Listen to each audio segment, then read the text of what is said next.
श्रोता बंधु अनेक गुड़िए लोक कथा अच्छी जहाँ आम मानक बहुत किसी शिक्षा दे थाए। एथिरे जीव जंतु जड़ पदार्थ को मध्य चरित्र भाव चित्रण कर ए गपटे मेघ मानू चरित्र भाव टिकी मेघटी केमती लोक मानकर उपकार कला से विषय आसतु शुणा गपटे।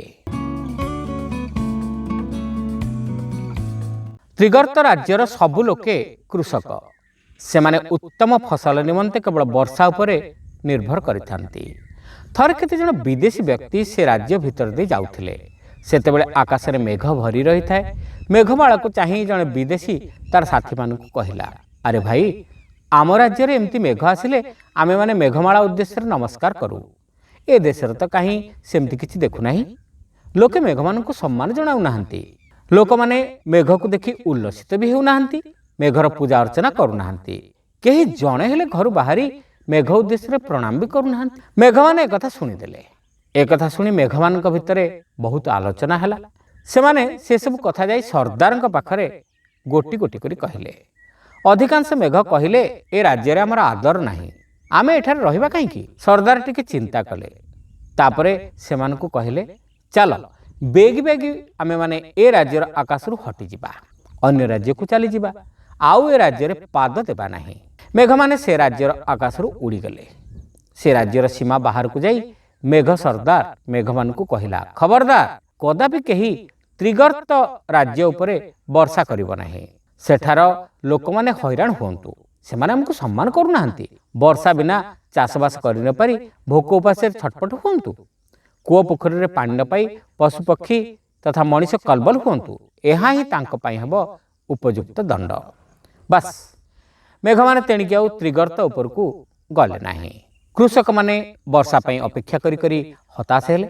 से वर्ष से माने कौनसी मते चली गले, किंतु पर वर्ष भी जेतेबेले वर्षा काल रे मेघ मानकर देखा मिलिला नाही, सेतेबेले सेमानक भितर भाळेनी पड़िला। लोके मुंडरे हाथ देई बसिले। बुद्धि बाट दिसिला नाही।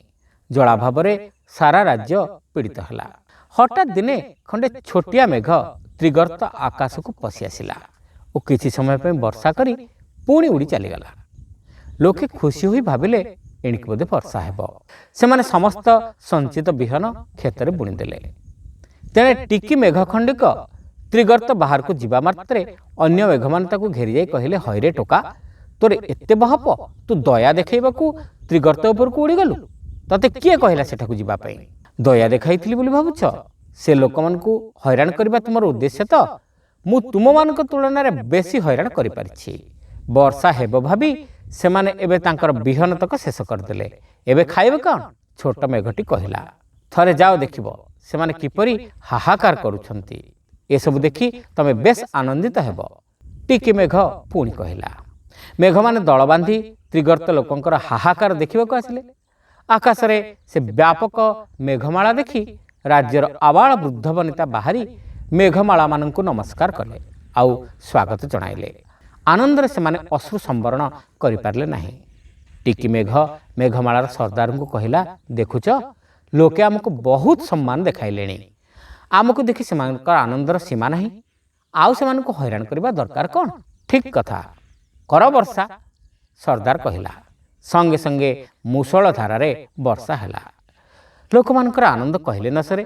तेणिकी प्रतिवर्ष मेघ उठाई आसिले लोक माने मेघ मानकू प्रणाम करती, स्वागत जणांती आउ यथाविधि सम्मान जोगांती। टिकी मेघ जे लोकंक प्रति अनुराग जोगु कौशल रे एतक काम कराई नेला से कथा ता निज छड़ा आउ केही जानि पारले नाही। टिकी मेघ मने मने बहुत खुशी हैला। श्रोता बंधु गपटी आपण मानकू केमिति लागिला कमेंट करी निश्चित जणाइबे। चैनल रे लुआ होइतिले सब्सक्राइब करबाकू भूलिबे नाही। रहिलु नमस्कार।